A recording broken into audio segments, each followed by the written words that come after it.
Welcome back to the Cumbie Show. We tell it is and we don't care how you feel. And we have another 2026 SEC schedule preview to get to. Today, I have already done a preview on my Georgia Bulldogs and the Alabama Crimson Tide. So if you're interested in those, just go to my page. It'll be the most two recent videos. I've already done a schedule preview for those two teams. But up on deck today, we got the Florida Gators. This is a team that has not been circling the drain the past few seasons. They have already been flushed down the drain. This program has not even been a dumpster fire. They are what has been left from a dumpster that has been on fire for several days and finally put out of its misery. That's where this program, this Florida Gator program, is at currently. And if you're a Gator fan, you're hoping maybe, just maybe, out of the ashes of all that burnt garbage can grow a big, fearsome gator. Can they do it? We'll find out. Obviously, you got a new head coach. That's the big news. The big story from last season to this season for the Gators is they do have a new head coach. You finally got rid of Sunbelt Billy. I said it from day one. He was not the man for the job. He was in way over his head. I thought it was a dumb hire to begin with. He proved myself right in year 1, year 2, year 3, year 4. Every single year that Billy Napier was with Florida was a miserable time. Every single day that he was with the Florida program was a day too long. So finally got rid of him. You got the new head coach, John Summerall. Really interested to see how he's going to do. Let's talk about last season. I was throwing trash out there, talking crap. You know, I'm a Georgia fan.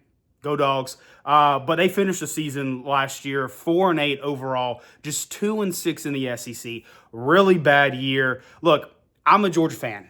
No surprise, don't hide it. I cannot stand the Gators, but I absolutely love the Georgia-Florida rivalry, and football is a little bit more exciting when that game means a little bit more. The Georgia-Florida rivalry. And it hasn't meant anything recently. Georgia has it's been competitive the last few seasons because I believe it's what the game is, the rivalry itself. But Georgia has just won. It's been dominating. So, like I said, the biggest thing for the Florida Gators this year is the new head coach, John Summerall. He very impressive. I will go on record right now that I think the Florida Gators will have a better tenure under John Summerall, better record under John Summerall than they did Billy Napier. I think he's a much better fit. From the very beginning when he took over as the program, the things he was saying, the way he was talking to the media, the practice film that I've seen come out when he's getting on the players, it seems night and day. I do believe that he is going to have success at Florida. How much success? That's still up in the air. We're still waiting to see. But I do think, if I had to go right now, put money down, do I think John Summerall is going to be successful at Florida? I will say yes. Really good records at Troy. He coached for Troy and Tulane. I've got it right here. 23-4 at Troy, won one Sun Belt championship, and he went 20-8 at Tulane. Very impressive. So what can he do taking a step up? Obviously, coming from Troy, Tulane, the Sun Belt Conference, going to the SEC is much difference. But we'll see. Their last head coach, Billy Napier, was also from the Sun Belt. He had really good, very good standards there, record there. Billy Napier did really well in the Sun Belt.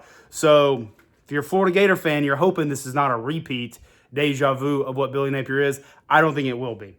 Buster Faulkner, new offensive coordinator. I think that's a good hire from Georgia Tech. The things that Buster Faulkner was able to do at Tech these last few seasons, where Tech has been to where they are now, did really good.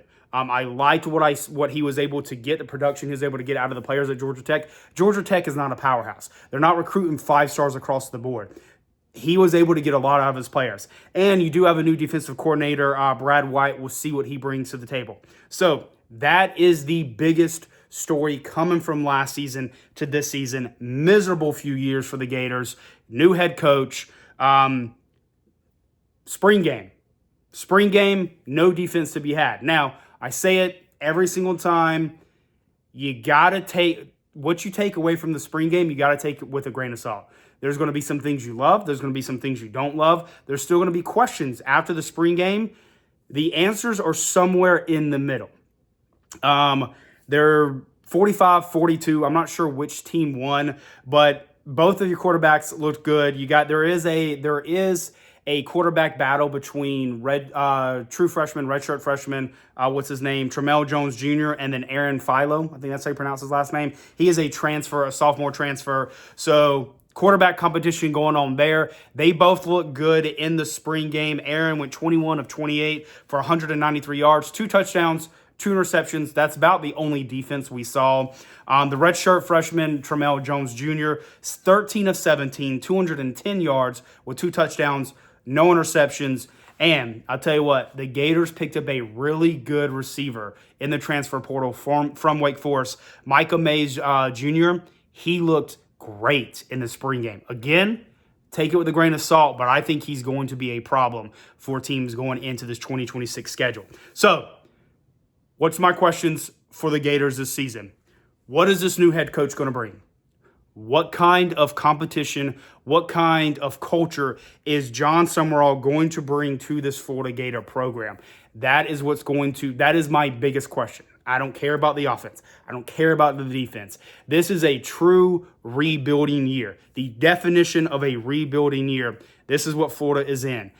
What kind of culture is John Summerall going to bring to the table? Is he going to be able to implement a very solid foundation so 3 years from now, 4 years from now, 5 years from now, he's got this Gator team competing for conference championships, competing in the playoffs, and potentially making their way to an actual national championship?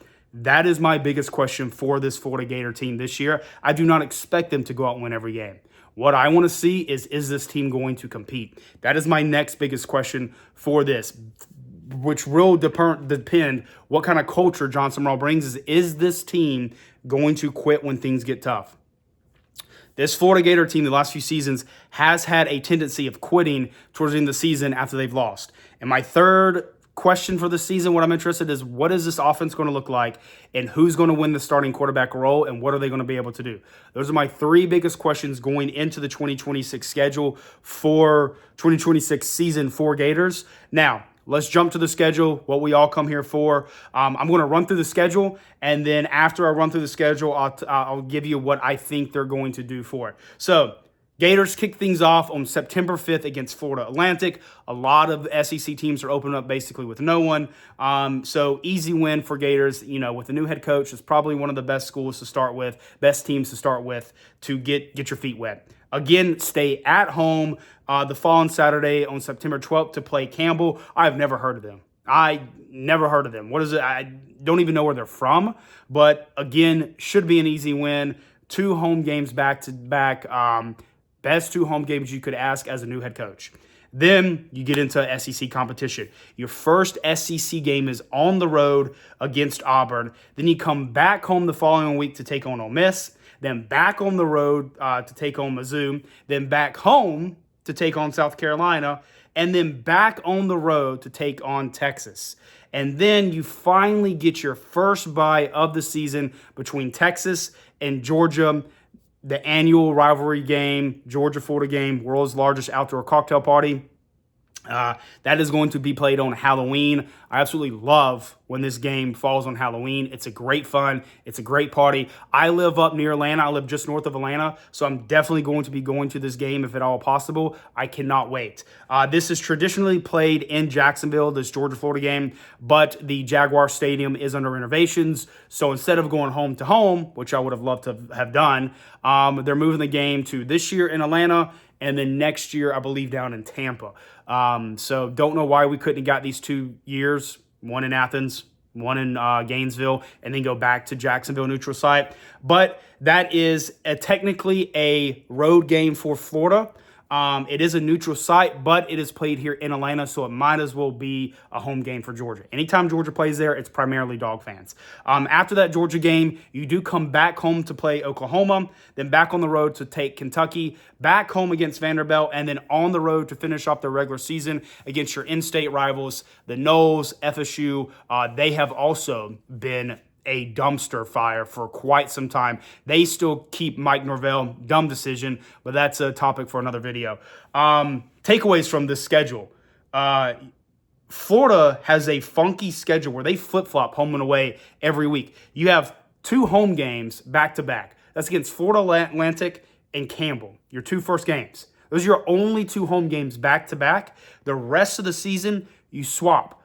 On the road, home. On the road, home. On the road, home. Weird. Now, you do have 2 away games at Texas and then on the road to take on Georgia. But like I said, that Georgia is a neutral site, but it's still technically the team is traveling back-to-back. So very weird there. If I'm a Florida fan, I would hate it because also my second takeaway from this is not the greatest home slate for the Gators. At home, they get Florida Atlantic and Campbell. Cool, great, wow. But you do get Ole Miss, South Carolina, Oklahoma, and Vanderbilt. That's not the greatest home slate. Ole Miss is going to be a great game. I think that Oklahoma is going to be a great game. But the other 2, South Carolina, Vanderbilt, I think Vanderbilt takes a large step back this season. And depending on how well South Carolina is doing when they come to town, could be hit or miss. Not the greatest home schedule for the Gators, a very tough away schedule for them. You go on the road to Auburn, on the road to Mizzou, on the road to Texas, on the road to Georgia, neutral site, but still traveling, at Kentucky, and then at FSU. All of those places are very hard to play. That is a very tough road schedule for the Gators. So that was the schedule. How do I think they're going to do? Like I said, this is a true rebuilding year. Book definition of a rebuilding year for this Gator team. I think the floor for this team, everything goes wrong, wheels fall off the bus, the head coach is not equipped to do what he needs to do. You're looking at another 4-8 season for the Gators. I think you beat Florida Atlantic. I think you beat Campbell. Even if you're down bad, I think you find a way to win 2 more games. But I think the ceiling for this team is the opposite, 8-4. I think if this head coach can come in here, put together some really good foundations, get this team fighting each and every week, competing each and every week, I think that Florida could go 8-4. I think they make themselves into a bowl game. And if you're a Gator fan, it's not what you want, but after last season and with the new head coach, to go 8-4 is a really good start. You should love that. I think they end up somewhere in the middle. I think Florida goes 6-6, which I still think is a step in the right step in the right direction. You win 5 games, it's improvement. So I think you beat your first 2, Florida Atlantic, Campbell. If I had to pick other teams that you win, I think you go on the road to beat Mizzou. I think you find a way to win at home against South Carolina. I think Vanderbilt, I've already mentioned Vanderbilt has taken a step back. I think you beat them easily. I think you get a win on the road against FSU. I do not think FSU is going to be improved this season. We'll see. And I think you might pull off an upset. You beat Texas last year somehow. How the hell did you beat Texas? You lost to South Florida. South Florida you lost to. But you found a way to beat Texas. I don't get it. So that's my thoughts. That's my opinions on the Florida Gators 2026 schedule. I cannot wait for the season. It's rapidly coming. Let me know down in the comments what you think. Let me know if I'm right. Let me know if I'm wrong and dumb. But other than that, over and out.